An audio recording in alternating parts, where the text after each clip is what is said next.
नमस्कार दोस्तों। हम चैप्टर 33 के तहत आज दो प्रोविजन डिस्कस करेंगे। Anticipatory bail and special power of high court और court of session regarding bail.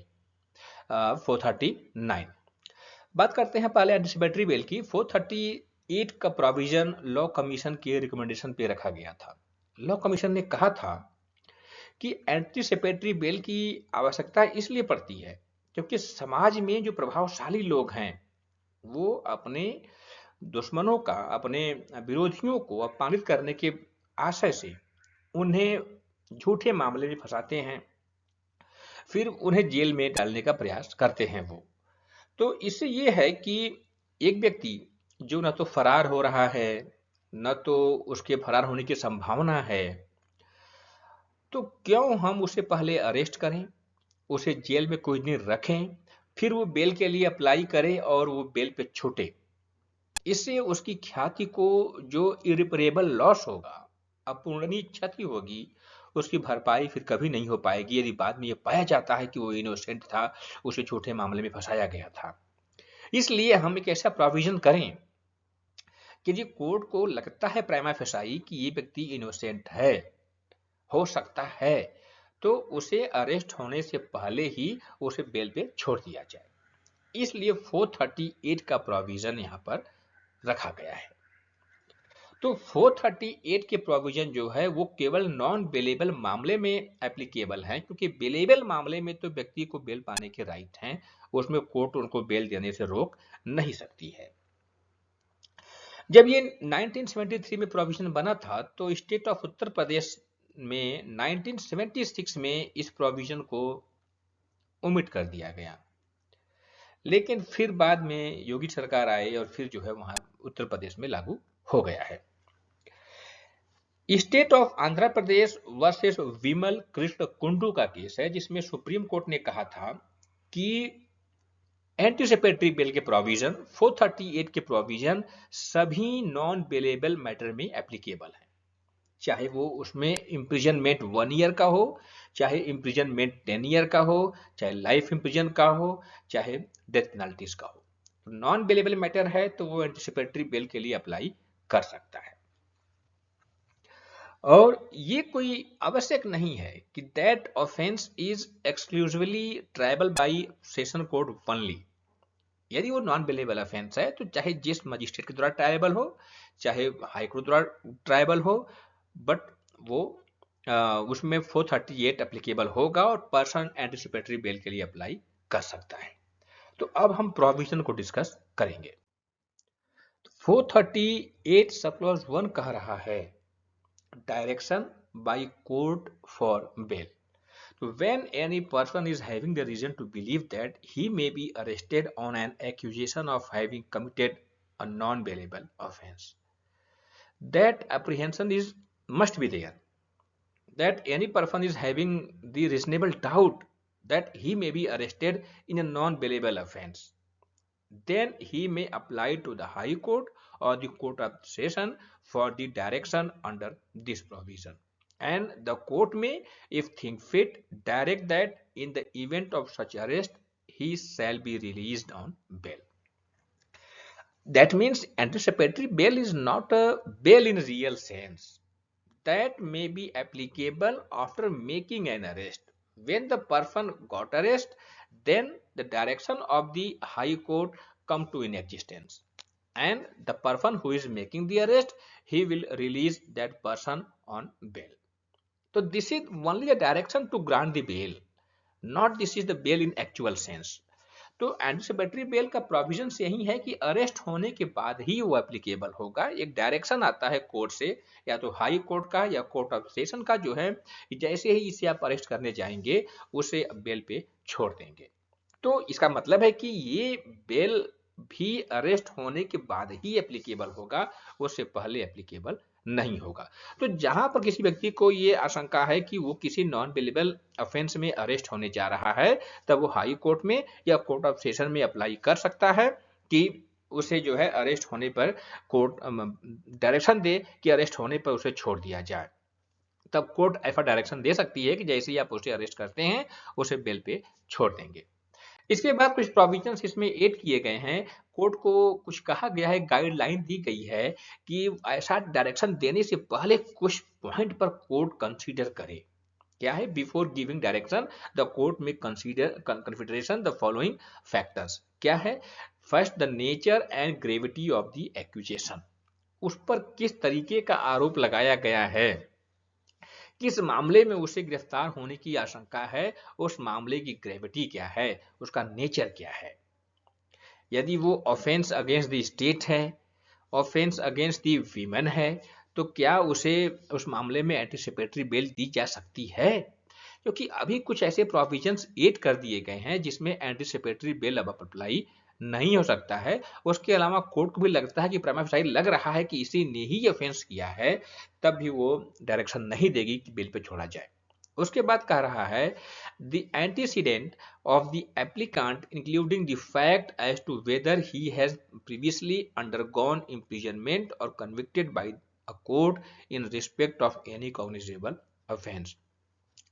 तो उसके पहले जो प्रावधान थे, क्या पहले वो कभी कन्विक्ट हुआ है किसी मामले में या नहीं हुआ है, क्या वो हैबिचुअल ऑफेंडर है, क्या उसने कोई ऑफेंस किया है, कोर्ट इस बात पर भी ध्यान देगी। The possibility of the applicant to flee from justice.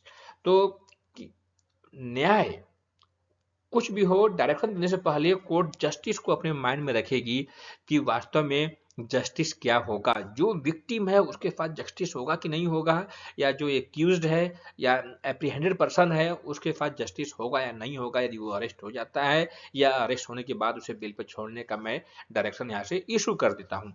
तो वो सब चीजें कोर्ट दिखेगा।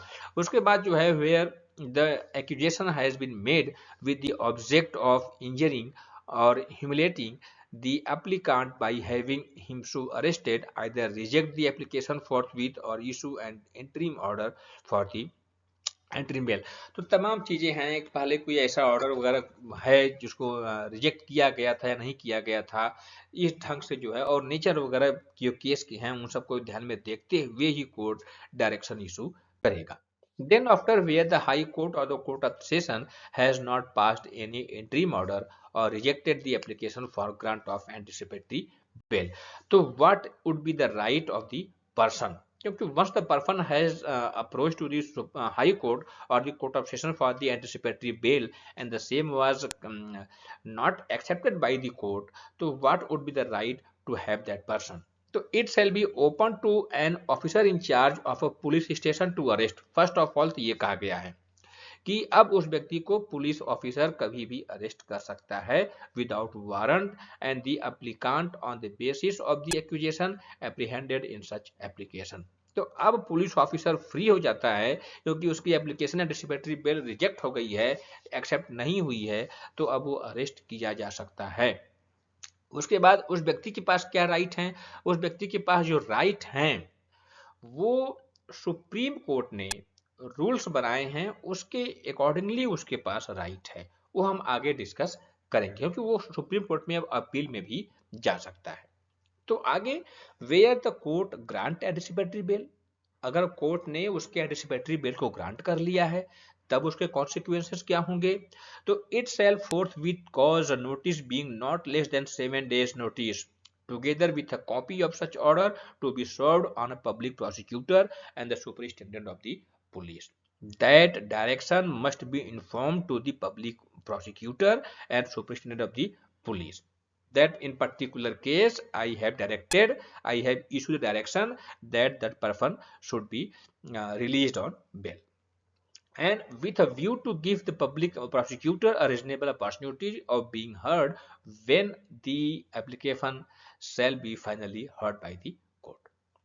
तो पब्लिक प्रोसिक्यूटर को एक मौका दिया जाएगा उसको ऑब्जेक्शन करने के लिए, क्योंकि हाई कोर्ट ने या कोर्ट ऑफ सेशन ने बिना सेकेंड पार्टी को सुने एंटीसिपेटरी बेल के डायरेक्शन इशू कर दिए हैं, ग्रांट कर दिया है।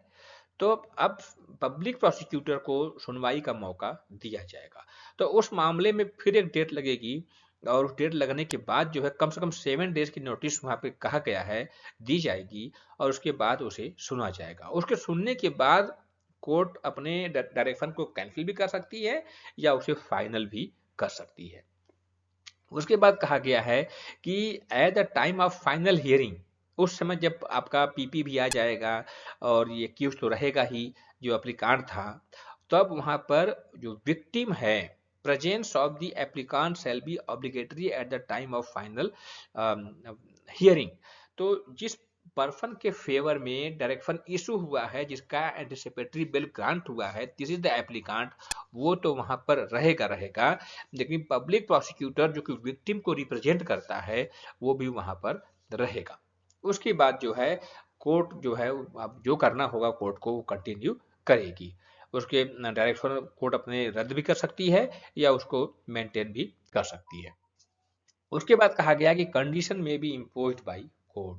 तो while the court of session high court makes a direction that they may include certain condition, including, तो वो कंडीशन किस पे इंपोज करेगी, जिस पर्सन के फेवर में डिसिपेटरी बेल ग्रांट किया जा रहा है। क्या क्या कंडीशन होगा? A condition that the person shall make himself available for interrogation by a police officer as and when required.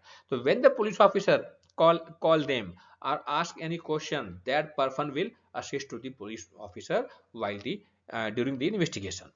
And a condition that the person shall not directly or indirectly make any inducement that promise to any person according with the fact of the case, so as to dissuade him from disclosing such fact to the court or to any police officer. So that means when any person is going to police officer or the court for telling something, for giving evidence, तो उसे accused कभी भी applicant कभी भी disturb नहीं करेगा, उसे कोई थ्रेट प्रॉमिस या इंड्यूस नहीं करेगा जिससे कि वो कोर्ट में न जाए या अपना स्टेटमेंट न दे। उसके बाद condition that the person shall not leave India without previous permission of the court, वो भारत छोड़ करके बाहर भी नहीं जाएगा। And such other condition as may be imposed under section 3 section 370 437। तो 437 में जो कंडीशनल बेल जहाँ पे मजिस्ट्रेट दे रहा था उसमें से भी कुछ कंडीशन यहाँ पे कोर्ट ऑफ सेशन या high court anticipatory bell grant करते समय दे सकती है। हमने देखा था वहां पे जो है जहाँ पे ऑफेंस अगेंस्ट द स्टेट है, offence against the human body है, ऑफेंस अगेंस्ट द प्रॉपर्टी है, तो वहां पे कुछ कंडीशन जो है मजिस्ट्रेट लगाएगा ही लगाएगा। तो उन कंडीशन में से भी कुछ कंडीशन यहाँ पर इम्पोज किए जा सकते हैं कि उसी तरह का कोई ऑफेंस नहीं करेगा, किसी को धमकाएगा नहीं, तमाम चीजें वहां पे लिखी हुई हैं। इसके बाद कहा गया है कि if the person is subsequently arrested after granting the anticipatory bail, if that person is going to be arrested by the police officer, तो then उसके बाद क्या होगा कि that person is prepared to give bail either at the time of arrest or at any time while in the custody of such officer, he shall be released on bail। तो जैसे ही police officer उसको arrest करने जा रहा है वो bell देने के लिए तैयार है, या उसमें बेल नहीं दे रहा है, जब अरेस्ट हो गया है कस्टडी में आ गया है अब बेल देने के लिए तैयार है, तब उसे बेल पे रिलीज कर दिया जाएगा। यानी कि ऑटोमेटिकली रिलीज नहीं होगा, वो बेल देने के लिए तैयार होगा, he is ready and willing, then after the police officer shall be release on bail. Magistrate shall issue bailable warrant, यदि उसके बाद जहां पर हाई कोर्ट ने या कोर्ट ऑफ सेशन ने उसके एंटिसिपेटरी बिल के डायरेक्ट को एक्सेप्ट कर लिया है, डायरेक्शन इशू कर दिया है, तो उसके बाद जब भी कभी मजिस्ट्रेट वारंट इशू करेगा, अरेस्ट वारंट इशू करेगा, तो वो बेलेबल अरेस्ट वारंट ही इशू करेगा। तो कुछ ऐसे मामले हैं जहां पर एंटिसिपेटरी बेल अप्लाई नहीं होता। 336 sub clause 3, 336 AB, 336 DA and 336 DB of the Indian penal code. Rape के मामले हैं ये, जहां पे 16 ईयर से कम, 12 ईयर से कम, या जहां गैंग रेप हो रहा है 16 ईयर से कम या 12 ईयर से कम, वहां पे एंटिसिपेटरी बिल की प्रोविजन अप्लाई नहीं है। तो उसके बाद यदि अब हम इसको देखें, डिस्कस करें, तो हम ये कह सकते हैं कि 438 की जो प्रोविजन है, नो डाउट इसमें कोर्ट को बहुत ही ब्रॉड पावर दी गई है, कोई गाइडलाइन नहीं दिया गया कि कोर्ट किस मामले में एंटिसिपेटरी बेल डिनाई करेगी और किस मामले में एंटिसिपेटरी बेल एक्सेप्ट करेगी। तो ऐसा कोई गाइडलाइन नहीं दिया गया है, लेकिन फिर भी सुप्रीम कोर्ट ने कई मामले में ये कहा है कि इसका प्रयोग बहुत ही कम मामलों में किया जाना चाहिए, और जहां व्यक्ति के पास ये अवसर है कि वो प्रॉपर बेल अप्लाई कर सकता है, अरेस्ट हो गया है, प्रॉपर बेल अप्लाई कर सकता है, तो क्या उस मामले में उसको बेल मिलेगी या नहीं मिलेगी, उसको भी ध्यान में रखना चाहिए। उसी कंडीशन को ध्यान में रखना चाहिए। जहां पे एंटिसिपेटरी बेल आ रहा है, एप्लीकेशन आ रहा है, तो कोर्ट ये मानकर चले कि हम उसको उसी मामले में बेल देंगे जिस मामले में ये रेगुलर बेल पाने का अधिकारी है। तो थोड़ा सा ये गाइडलाइन यहाँ पे सुप्रीम कोर्ट ने दे दी है। उसके बाद कहा गया है कि नो डाउट जो है मजिस्ट्रेट द्वारा वारंट जारी किया गया है, तो एक बार वारंट जारी कर दिया गया है, तब उसके बाद एंटिसिपेटरी बेल एक्सेप्ट नहीं करनी चाहिए, क्योंकि अब वो मजिस्ट्रेट ने अपने पावर एक्सरसाइज कर दिए हैं। लेकिन कुछ ऐसे कोर्ट हैं जहां ने इस बातों को नहीं माना है। कुछ हाई कोर्ट्स हैं, उन्होंने कहा कि नहीं, अगर चार्ज भी फ्रेम हो गया है व्यक्ति के खिलाफ बट अरेस्ट नहीं हुआ है, या वारंट भी इशू हो गया है बट अरेस्ट नहीं हुआ है, तब वहां पर एंटिसिपेटरी बेल हम इशू कर सकते हैं, क्योंकि अभी अरेस्ट नहीं हुआ है। तो इसका मतलब है कि एंटिसिपेटरी बेल ग्रांट तब तक की जा सकती है जब तक कि पर्सन अरेस्ट नहीं हुआ है, उससे पहले उसने एप्लीकेशन लगा दिया है। उसके बाद कहा गया है कि तो ये असम राज्य वर्सेस कृष्ण कुमार का मामला है, state of Assam versus Krishna Kumar, 1988 supreme court. इसमें कहा गया था कि यदि एंटिसिपेटरी बेल आपने इशू कर दिया तो नो डाउट जो गवर्नमेंट के पब्लिक प्रोसिक्यूटर हैं उनको सुनवाई का अवसर आप दिया जाना चाहिए। बिना दिए यदि आपने इशू कर दिया है तो उनको फिर मौका दो, नोटिस दो, अदरवाइज जो है ऐसे ऑर्डर जो है सेट असाइड किए जाने के योग्य हैं। इसके बाद जब हम आगे बढ़ते हैं तो एंटिसिपेटरी बेल खारिज होने के आधार क्या क्या हैं, ग्राउंड क्या क्या हैं, कोर्ट कौन से ग्राउंड के आधार पे एंटिसिपेटरी बेल खारिज कर सकती है। हालांकि ऐसा कुछ गाइडलाइन दिया नहीं है सीआरपीसी में, 438 में 438 से नथिंग, लेकिन सुप्रीम कोर्ट के तमाम निर्णय आए हैं, उन्हीं के आधार पर कहा गया है कि यदि एप्लीकांट के फरार होने की संभावना है कि वो भाग सकता है या वो साक्षियों को, जो विटनेसेस हैं, उनको इंड्यूस प्रॉमिस कर सकता है, तब उसको एंटिसिपेटरी बेल नहीं देनी चाहिए। लेकिन यदि लिखता है कि प्ली ऑफ एलिबाई वहां पे दिख रहा है, तो उसने प्ली ऑफ एलिबाई का तर्क लिया है, यानी कि वो घटना के समय नहीं था, कहीं और उपस्थित था, तब वहां पे एंटिसिपेटरी बेल ग्रांट कर देना चाहिए। फिर उसके बाद जो एप्लीकांट है उसकी सोसाइटी में कैसी पहुंच है, किस लेवल का व्यक्ति है, इन्वेस्टिगेशन में क्या वो इंटरफियर कर सकता है, इन सबको ध्यान रखते हुए ही एंटिसिपेटरी बेल इशू करना चाहिए या रिजेक्ट करना चाहिए। जब हम बात करते हैं जुरिस्डिक्शन की, तो यहाँ पर हाई कोर्ट को और कोर्ट ऑफ सेशन को समान पावर दिया गया है, इक्वल पावर दिया गया है। तो दोनों को एक समान जो है कंकरेंट पावर दी गई है। तो यदि आपने कोर्ट ऑफ सेशन में लगा दिया है एप्लीकेशन एंटिसिपेटरी बेल के लिए और सेशन कोर्ट ने खारिज कर दिया है, तो अब आप हाई कोर्ट में नहीं जा सकते, या आप हाई कोर्ट में चले गए हैं, हाई कोर्ट ने खारिज कर दिया है, तो आपको सेशन कोर्ट में आप वापस नहीं आ सकते। दोनों को एक समान पावर दिया गया है। तब फिर क्या होगा, तो वहां पर जो है एक चीजें दी गई हैं, वन आर्टिकल 145G के तहत सुप्रीम कोर्ट ने रूल्स बनाए हैं। तो जहां पर एंटिसिपेटरी बेल खारिज हो जाती है एप्लीकेशन, वहां पे सुप्रीम कोर्ट में आप अपील कर सकते हैं उस रूल्स के तहत जो कि सुप्रीम कोर्ट ने बनाए हैं। इसके बाद जब हम आगे बढ़ेंगे तो अगर हम देखें कि एंटिसिपेटरी बेल और रेगुलर बेल में क्या अंतर है, तो एक्चुअली में एप्लीकेबल तो दोनों तभी होगा जब व्यक्ति अरेस्ट हो जाएगा, उससे पहले तो कोई एप्लीकेबल होगा नहीं। लेकिन फिर भी कुछ अंतर है। एंटिसिपेटरी बेल 438 में दिया गया है, जबकि रेगुलर बेल आपका 436, 437, 439 में दिया गया है। उसके बाद एंटिसिपेटरी बेल के लिए केवल आप हाई कोर्ट या सेशन कोर्ट में जा सकते हैं, जबकि रेगुलर बेल के लिए आप कहीं भी जा सकते हैं। मजिस्ट्रेट कोर्ट भी की दरवाजे भी आपके लिए खुले हुए हैं, उससे पावर हो या ना हो, बट वहां पे आप अप्रोच आपको पहले करनी ही पड़ेगी। उसके बाद जो रेगुलर बेल है वो गिरफ्तारी होने के बाद अप्लाई की जाती है, लेकिन एंटिसिपेटरी बेल अरेस्ट होने के पहले ही आपको अप्लाई करना है।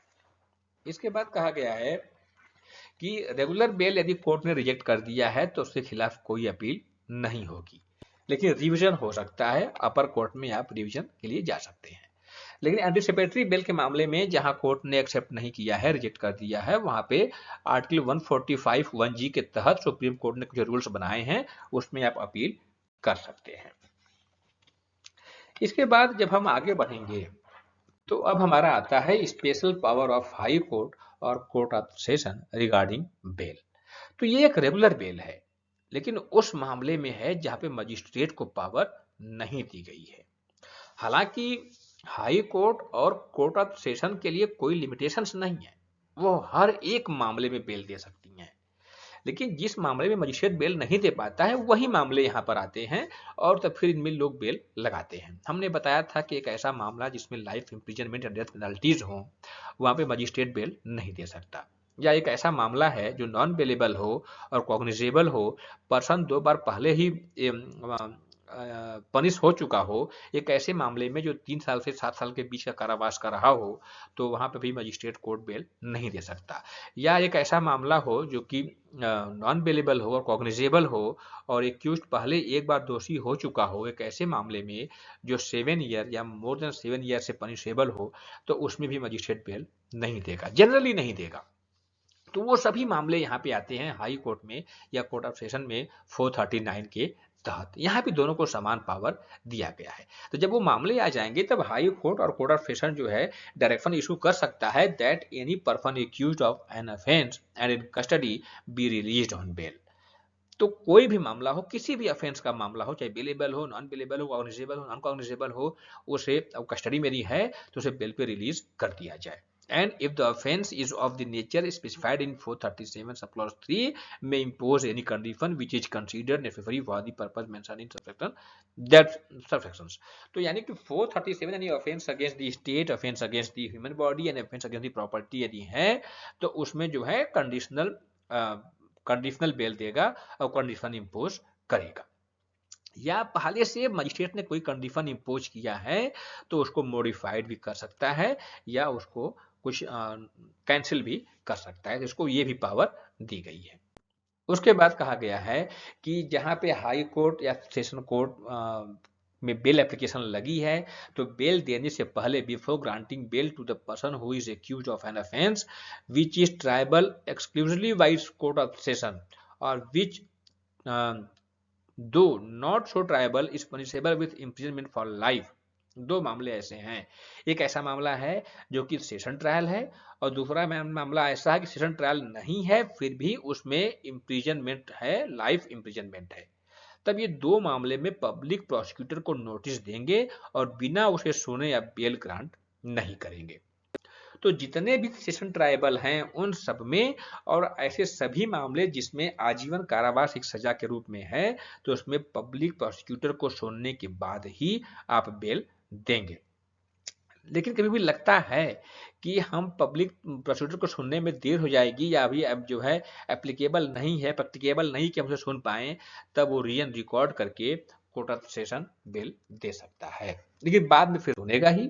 कहा गया है कि notice to public prosecutor in rape case, जहां पे रेप केसेस हैं, रेप केसेस यानी 436, 3, DA, DB, AB, ये सब मामले जो रेप वाले हैं 16 वर्ष और 12 वर्ष वाले और जो है गैंग रेप वाले, तो उनमें तो बिना पब्लिक प्रोसिक्यूटर को सुने आप बेल दे ही नहीं सकते।